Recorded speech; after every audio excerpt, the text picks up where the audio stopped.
does all of this sort of just confirm it's human nature to, snicker and talk behind people's back? This next fellow, of course, never does that.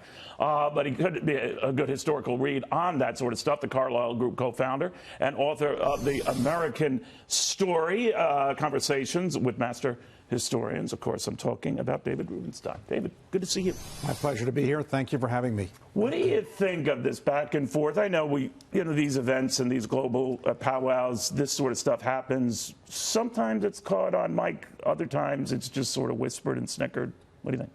I think the most important thing is to make sure you know when your mic is on and when your mic is off. So right. I try very hard to do that because I have been caught myself saying sometimes things I wish I hadn't said. I can't picture mean or nasty things.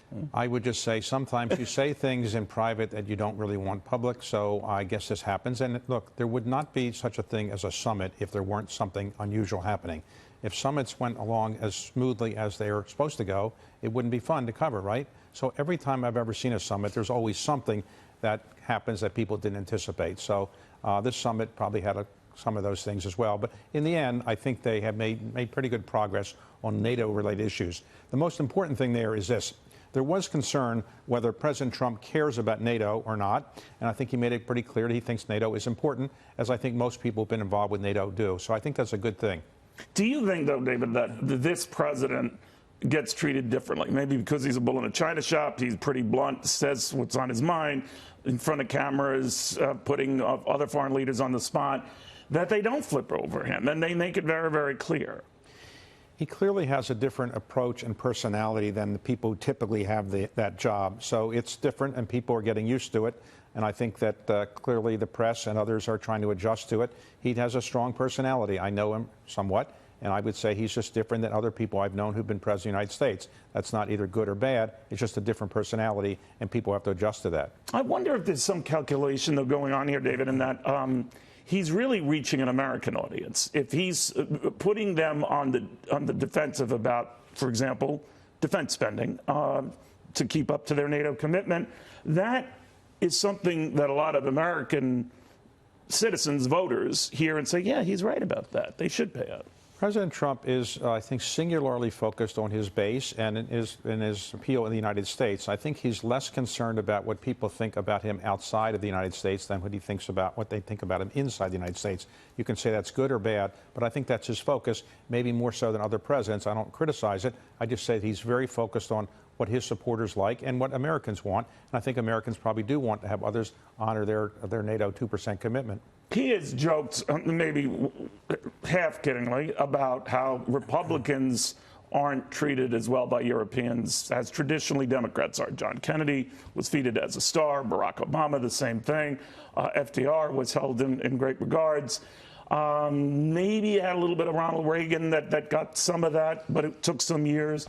But that it's harder for Republicans to get the same type of reaction. Well, there's no doubt that many people in Europe have policies that are probably further to the left than the policies that some Republicans have, and therefore I think the press and the government officials there probably are not in sympathy with some of the things that some Republicans have as their positions, and that may be reflected in some of the way they handle things and maybe reflected in the press. But generally, I think that everybody in Europe really wants NATO to be strong. I think the president wants NATO to be strong, and I think that's a good thing. And while the summit will be remembered for an open mic or so, in the end, I think when history is written, people will say, yes, President Trump does support NATO, and NATO is strong.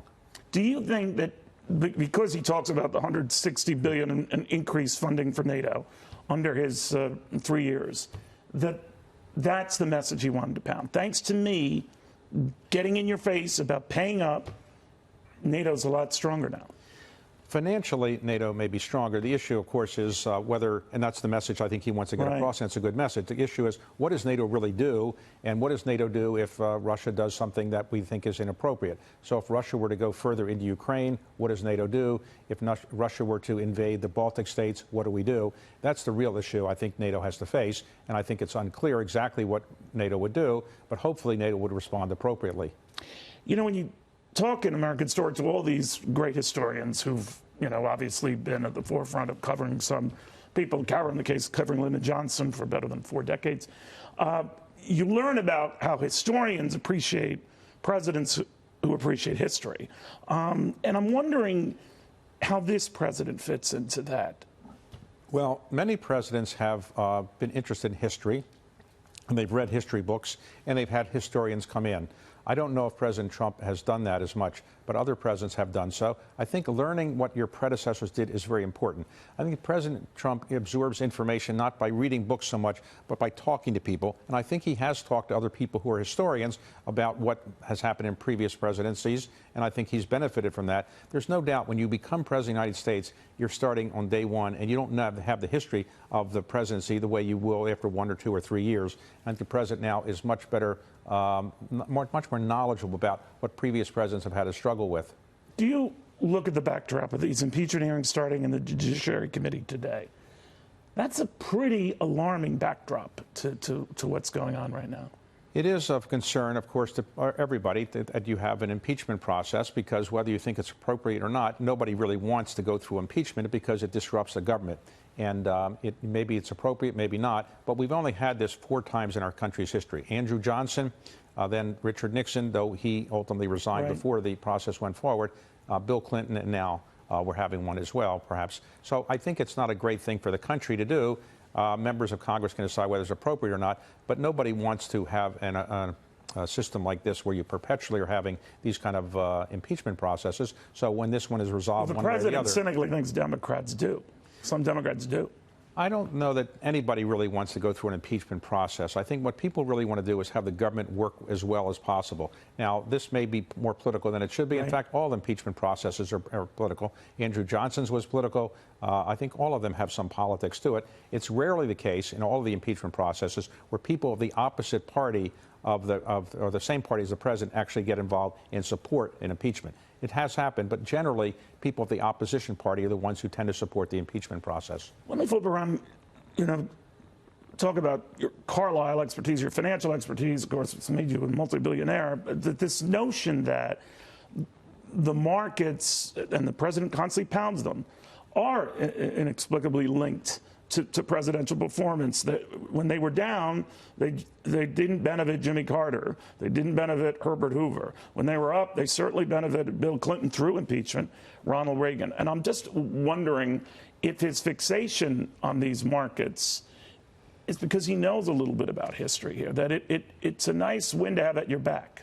One of the things that I think all presidents recognize is that presidents who are running for re-election in recessions do not tend to get re-elected. Right. The last one who got re-elected was William McKinley in 1900. But when George Herbert Walker Bush ran, Jimmy Carter ran, and also when Gerald Ford ran during a recession, they didn't get re-elected. So if you're a president and you know enough about history to know that that's the pattern, you want to make certain that you don't have a recession. I think. Does he overdo it? Does he risk overdoing it? Well, I think the president wants, as all presidents do, to have a very good economy. And I think he's obsessed with making certain the economy stays strong, and he doesn't want to have a recession in the year that he's running for re-election. So I think all presidents want that. Some presidents aren't able to prevent that. I worked in the White House for Jimmy Carter, and we obviously didn't want a recession, but we had one. And George Herbert Walker Bush was perceived as having a recession. It turned out it really wasn't a recession. Yeah, it was just turning around. Right. But a little too late for people to notice. He didn't really get the benefit of it, unfortunately, from his point of view. But I think President Trump, I can't speak for him, but my impression would be that he recognizes if he's in a recession, it's not going to be great for a re-election. But if he's not in a recession, I think his chances of getting re-elected are reasonably good. Do you think a China trade deal would sort of ice the deal here? Because the president seemed to throw cold water on that by saying that, we might not get a deal until after the election. Because that would rattle markets. Did yesterday, a little less so today. My view is that there will be a deal. I don't have any inside information. I can't speak for the administration. But I do think they're very, very close. And I do think there will be an announcement in the not too distant future. There's always one last thing that has to be resolved or so. I was in China recently. I did have a meeting with many other people as well, with Xi Jinping, and I think I had a sense out of that there's something that's going to get done. It won't solve all of our problems. It'll be a phase 1, and when phase 2 will come, we don't know. But I'd be very surprised if the president would want to go into a re-election with this overhanging him. I find it, I'm a little offended that Xi Jinping met with you. He did not meet with me, but it could have been just a scheduling. Well, I think he wanted to meet with you, Right. but he told me they just couldn't get he didn't have your cell phone number. Yeah, I but, got it. Next time I How, will get... in all seriousness, how did it go? I mean, what was his temperament? What could you read? The Chinese delegation, whatever you want to call it. What's their read of this? There was a number of people in the meeting, Hank Paulson and...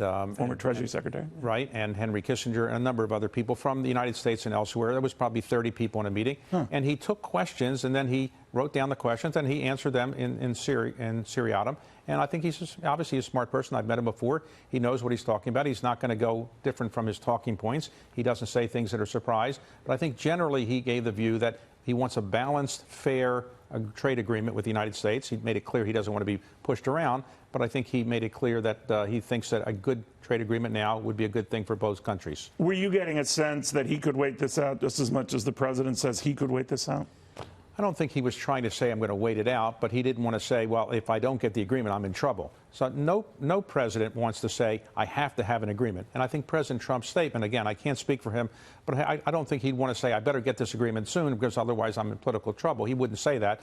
And I think he made it clear, look, I don't have an agreement now. That's okay. I can survive without one. I think he's sending a message to China, look, I don't have to have one, so don't feel I'm desperate. But I think they're very close, and I think it will get done in the not too distant future. Can you hang with me through this next break?